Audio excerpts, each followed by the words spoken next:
Good evening दोस्तों, नमस्कार। स्वागत है आपका बुलिश व्यू पे। चलिए जल्दी से स्टार्ट कर लेते हैं। निफ्टी, बैंक निफ्टी और आज मार्केट में क्या क्या इंपॉर्टेंट न्यूज़ है, क्या हुआ मार्केट में और कल क्या हो सकता है। चलिए स्टार्ट करते हैं। नेक्स्ट स्क्रीन पे आ जाते हैं। दोस्तों, उससे पहले कि स्टार्ट किया जाए, मैंने वीडियो को लाइक और चैनल को सब्सक्राइब अभी तक नहीं किया है तो ज़रूर कर दीजिए, इससे मुझे बहुत सपोर्ट मिलेगा। धन्यवाद। तो आज आई थिंक आपका भी पोर्टफोलियो अप होगा। भाई, बड़े दिनों के बाद मेरा खुद का पोर्टफोलियो ऑलमोस्ट 2% के अबव था। कमेंट सेक्शन में बताइए आपका पोर्टफोलियो कितना अप था। पर क्या है ना कि मार्केट इतना गिर गया है कि अब ये रिकवरी, वो आनंद भाई थे ना MBBS मुन्ना भाई में, अब क्या है कि इतना गिर गया कि ये रिकवरी जैसी फील नहीं हो रही। सब्जेक्ट को कुछ महसूस नहीं हो रहा। Is dead inside. तो अगर आप भी स्मॉल कैप और मिड कैप इन्वेस्टर हैं, आपको भी ऐसा कुछ फील हो रहा है तो बिल्कुल कमेंट में से शेयर कीजिए। चलिए, jokes apart, on a lighter note आगे चलते हैं। ये आपका ब्रॉडर व्यू है। मैंने सोचा एक ब्रॉडर व्यू का इंडेक्स भी होना चाहिए हमारे पास, क्योंकि क्या है कि दुनिया और देश में क्या चल रहा है ना दोस्तों, वो पता होना बहुत ज़रूरी है मैक्रो लेवल पे। जब तक हमें ये नहीं पता होगा ना कि गवर्नमेंट क्या कर रही है, USA में क्या चल रहा है, फेड क्या कर रहा है, तो हमारा बाकी का जो देखिए टेक्निकल व्यू भी इन सब चीज़ों के बेस पे ही बनता है। एक जो है इस साल देखिए 4% अप है, जबकि हमारा निफ्टी आपको पता ही है। S&P USA के मार्केट अप ही हैं, मोटा मोटी 4 से 5% का रिटर्न दिया है उन्होंने दो महीनों में। और बॉन्ड यील्ड, जिसकी मैं लगातार बात करता रहता हूँ, वो 5% से घटकर, चलिए ये अच्छी खबर है, 5% से घटकर 4.4% हो गई है। और बिटकॉइन में भी बहुत ज़्यादा गिरावट आ गई है दोस्तों। 1,08,000 वाला बिटकॉइन अब $95,000 पे ट्रेड कर रहा है।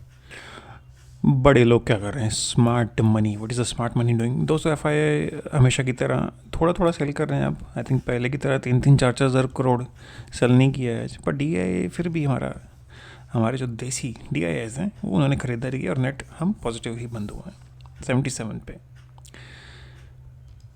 चलिए आगे चलते जी। तो अब आज की डेट में सारे के सारे सेक्टर्स पॉजिटिव में बंद हुए हैं मोटा मोटी। आई थिंक 2-3 सेक्टर को आप अगर छोड़ दें, FMCG का ऐसा सेक्टर जिसकी हमने पिछले वीडियोस में बात की थी, वो बेचारा ऐसा उसकी हड्डी पसली तोड़ी है। बजट डे के दिन वो अच्छा खासा 3-4% अप था, और उसके बाद से 1 फरवरी से दोस्तों, 1 फरवरी से वो लगातार गिर रहा है। 19 फरवरी हो गई आज। 18 दिन तक आपने किसी सेक्टर को किसी स्टॉक को नहीं, पेनी स्टॉक नहीं, किसी सेक्टर के इंडेक्स को देखते हुए गिरा है, देखा है गिरते हुए? दोस्तों, मैंने तो नहीं देखा, मेरे लिए तो एकदम अविश्वसनीय है। अगर आपने किसी ने देखा तो बिल्कुल बताएं, शेयर कीजिए। अब दोस्तों, हो क्या रहा है, ये जो करेक्शन है अब ये कब तक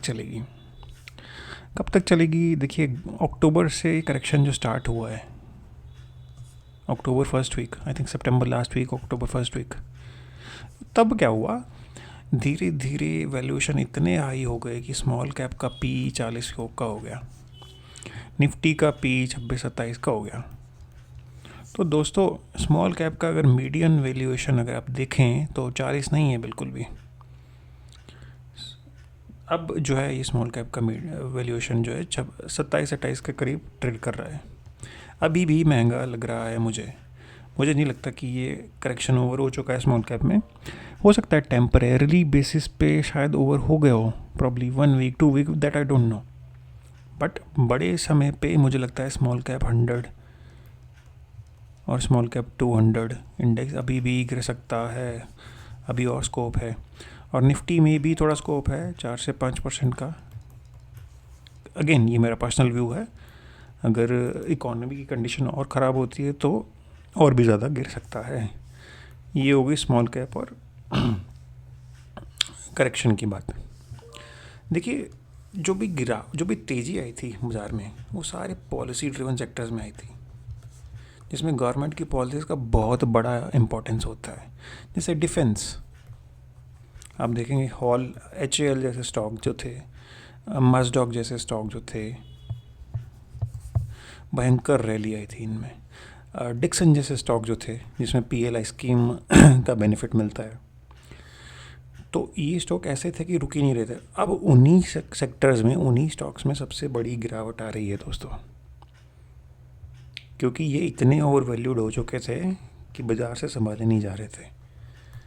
तो आई होप कि सब लोग, अगर आपके पास इनमें से भी कोई है तो आप ज़रूर अपना केयरफुली देख रहे हैं पोर्टफोलियो, अदरवाइज़ आगे जाके भी थोड़ा पेन हो सकता है इन सेक्टर्स में।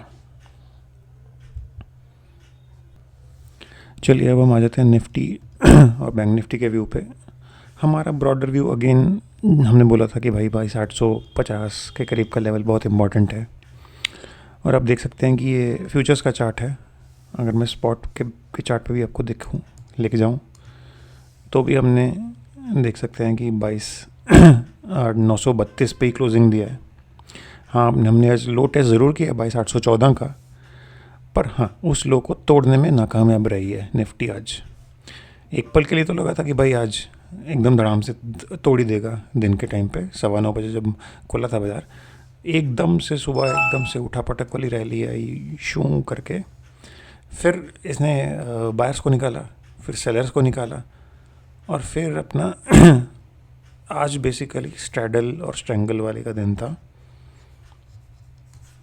विक्स धीरे धीरे धीरे धीरे धीरे कम हो रहा था। तो अगर आपने स्ट्रैडल या स्ट्रैंगल में से कोई भी स्ट्रेटजी बनाई होती तो आप ज़रूर प्रॉफिट में रहते।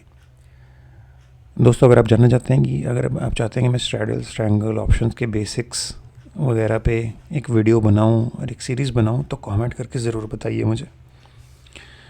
तो ये रहा आज का बाज़ार।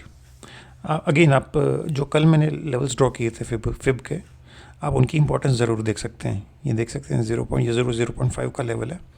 यहाँ से एक बाउंस बैक आया, यहाँ से फिर से बाउंस बैक आया, और ये आपका होगा एक लेवल अबाउ 0.61 का लेवल होगा। यहाँ से रिवर्सल आया। तो दोस्तों, ये लेवल जो है ये नेचर में जो फिबोनाची है वो बहुत ज़्यादा अप्लाई की जाती है। अगर आप नेचर भी देखेंगे तो नेचर ने भी जो फ्लावर्स के डायमेंशंस होते हैं, इनमें भी फिब के रूल्स अप्लाई होते हैं दोस्तों। तो बेसिकली फिबोनाची के जो नंबर्स हैं, दे आर जो आप ब्यूटी के जो पैरामीटर्स होते हैं, क्योंकि नेचर इज़ ब्यूटीफुल, क्योंकि नेचर ने ये सब बनाया है, फूल पौधे, तो इन सब में अगर ये फिबोनाची अप्लाई हो रही है तो अंडरलाइंग एजम्पशन ये है कि स्टॉक मार्केट में भी ये पैटर्न्स अप्लाई होते हैं, और बहुत अच्छे से होते हैं दोस्तों। अगर आपको पहचानना आता हो, अगर आपको पता हो कि आपने कहाँ से लाइन ड्रॉ करनी है। अब कल के लिए क्या लेवल्स लगते हैं दोस्तों? कल के लिए मुझे लग रहा है कि मोस्टली कल भी एक्सपायरी है, तो मुझे लग रहा है कि एक्सपायरी पे भी दोनों साइड्स का प्रीमियम मीटिंग होगा। मुझे लग रहा है कि मोस्टली एक्सपायरी 23,000 के करीब क्लोज होनी चाहिए। कॉल और पुट दोनों का प्रीमियम खाया जाएगा 23,000 का। तो कल फिर से मुझे लगता है कि ज़्यादा उठा पटक हो सकती है, पर उठा पटक होगी तो स्ट्रैडल और स्ट्रैंगल वाला फिर से पैसे बनाएगा। वन वे मूव की प्रेडिक्शन मैं अभी नहीं कर रहा हूँ। मुझे नहीं लगता कि वन वे अप या डाउन मूव कल के दिन एटलीस्ट आ सकता है। तो हमारी रेंज फिर से वही रहेगी 22,850 टाइप्स, और ऊपर में 23,100 टाइप्स। यही 301 पॉइंट, 250-300 पॉइंट की रेंज में निफ्टी चलना चाहिए। ये रही आपका निफ्टी की बात। अब आ जाते हैं अपन बैंक निफ्टी पे। अब बैंक निफ्टी का चार्ट देखेंगे दोस्तों। बैंक निफ्टी थोड़ा सा ज़्यादा तेज़ है, क्योंकि HDFC बैंक, कोटक बैंक आप देखेंगे अगर, अपने 52 वीक हाई पे चल रहा है। बैंक निफ्टी ने तो ऐसी तेज़ी दिखाई कि भाई गज़ब हो गया आज दिन के टाइम पे। हम देखेंगे इस लेवल से जो फ्यूचर्स ने पकड़ा है 48,950 के करीब जो है, 48,950 से 49,750, ऑलमोस्ट 800 पॉइंट का वन वे अप मूव दिखाया आज दिन में।